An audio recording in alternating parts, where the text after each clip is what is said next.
He almost walked away. Marcus had already turned toward the parking lot when he heard the woman behind him say softly, "Thank you for the coffee." He nodded without looking back. It had been a long day, the kind that left his shoulders tight and his thoughts louder than traffic. He stopped at the small neighborhood cafe only because his fridge was empty and his patience thinner. The last thing he wanted was another complicated human moment. He was halfway to his car when a small voice cut through the evening air. "Please don't leave my mom." The words were quiet, almost shy, but they landed hard. Marcus stopped. He turned slowly and saw the boy standing a few feet behind him. He couldn't have been more than 6 or 7. His sneakers were worn, his hoodie a size too big. He held a crumpled napkin in one hand and stared at Marcus with wide, hopeful eyes. Behind him, the woman froze. "Oh my God, Eli, I'm so sorry," she said, rushing forward. She crouched beside her son, placing both hands on his shoulders. "You don't say things like that to strangers." Marcus felt something twist in his chest. "It's okay," he said gently. The boy looked up at his mother, then back at Marcus. "You were nice to her," he said. "You gave her your seat, and you paid for our drinks." Marcus swallowed. "It's not a big deal, buddy." But Eli shook his head seriously. "It is. Mom doesn't get help a lot." That made Marcus uncomfortable in a way he couldn't explain. He had only done what anyone decent would do. The cafe had been crowded. The woman had looked exhausted, balancing a tray while trying to keep her son from bumping into people. Marcus had offered his seat, then quietly covered their order when he reached the counter. He hadn't expected gratitude. He definitely hadn't expected a child to plead with him not to leave. The woman stood, her cheeks flushed. "I'm really sorry," she said. He talks from his heart." Marcus gave a small smile. "Nothing wrong with that." Eli tugged at Marcus's jacket. "My mom's name is Sarah," he announced. "She works a lot, and she cries sometimes at night when she thinks I'm asleep." Sarah gasped softly, "Eli." Marcus felt his throat tighten. "I'm Marcus," he said, crouching down to Eli's level, "and your mom seems pretty strong to me." Eli studied him carefully, then nodded. "She is, but she's tired." Sarah let out a shaky breath. "Kids have no filter." Marcus straightened up. "They also tell the truth." An awkward silence followed.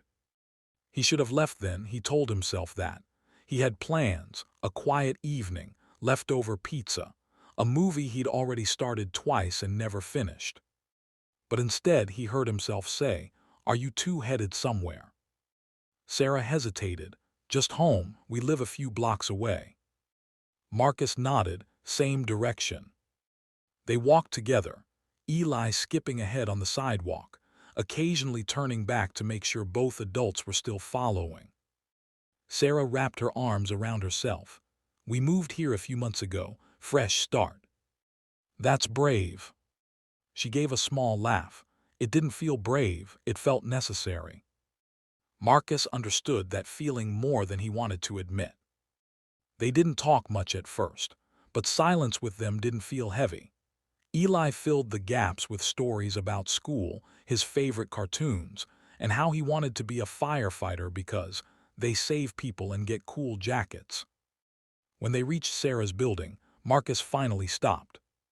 "Well," he said, forcing a light tone, "this is me." Sarah bit her lip. "Thank you again for everything."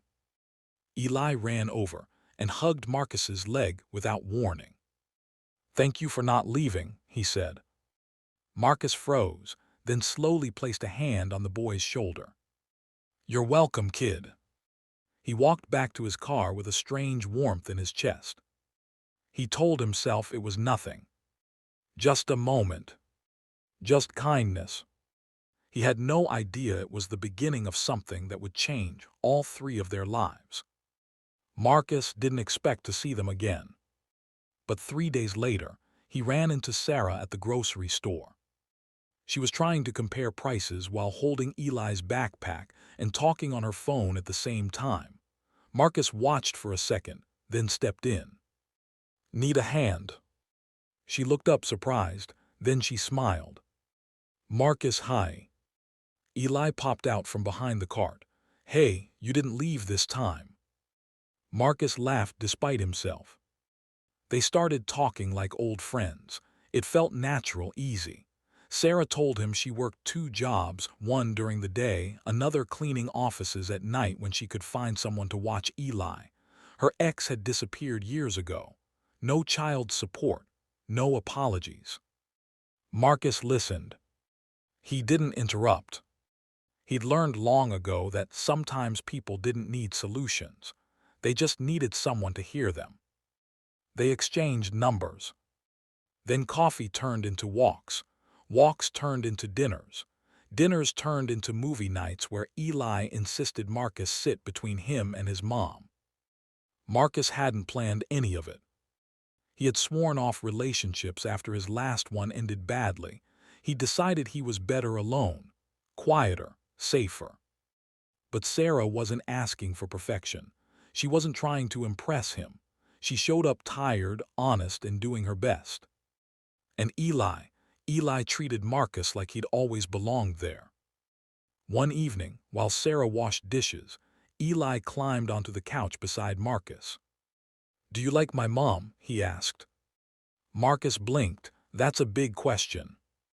Eli nodded seriously. Because she likes you, I can tell. Marcus felt heat rise to his face. She does. Yeah, she smiles different when you're around. Marcus stared at the blank TV screen. I like her, he admitted. Eli leaned closer. Then please don't leave. There it was again. Marcus exhaled slowly. I'm not planning to. But the truth was more complicated. He cared about them, a lot, and that scared him. He'd never dated someone with a child before. He didn't know how to step into that role. He worried about messing it up, about getting attached and then hurting them if things didn't work out. One night after Eli had gone to bed, Marcus told Sarah everything. I don't want to be another man who disappoints you, he said, or him. Sarah looked at him quietly. I'm not asking you to be his father, she said softly. I'm asking you to be honest. He nodded. I care about you, about Eli, but I'm scared. She reached for his hand. So am I. They sat like that for a long time. 2 people trying to be brave. The real test came on a rainy Tuesday. Sarah's boss called and cut her shift. Rent was due. Eli needed new shoes. Marcus found her sitting at the kitchen table, staring at unpaid bills. I don't know how much longer I can do this, she whispered. Marcus knelt beside her chair. You don't have to do it alone, he said. Tears slid down her cheeks. I never wanted to depend on anyone. That's not what this is, he said. This is partnership. That night, Marcus made a decision. He didn't announce it with grand speeches. He just started showing up more. He helped with homework. He fixed the leaky faucet. He packed Eli's lunches when Sarah worked late. He brought groceries without being asked. One evening, Eli handed Marcus a crayon drawing. It showed 3 stick figures holding hands. This is us, Eli said proudly. Marcus stared at it for a long moment. He framed it. Months passed. Life stayed imperfect but lighter. Then one afternoon, Marcus came home early and found Sarah on the couch, asleep from exhaustion, and Eli quietly coloring at the table. Eli looked up. She works really hard, he whispered. I know. Eli hesitated. Are you gonna leave someday? Marcus walked over and knelt beside him. No, he said firmly, I'm here. Eli wrapped his arms around Marcus's neck. I knew it, he murmured.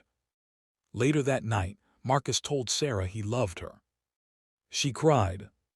Not loud, dramatic tears, just quiet ones that came from deep relief. I almost pushed you away, Marcus admitted. That first day, in the parking lot. She smiled sadly. I'm glad you didn't. He looked toward Eli's bedroom door. So am I. Because sometimes, love doesn't arrive with fireworks or perfect timing. Sometimes it comes in the voice of a small boy who simply says, "Please don't leave my mom." And sometimes, that's all it takes to make a man finally stay.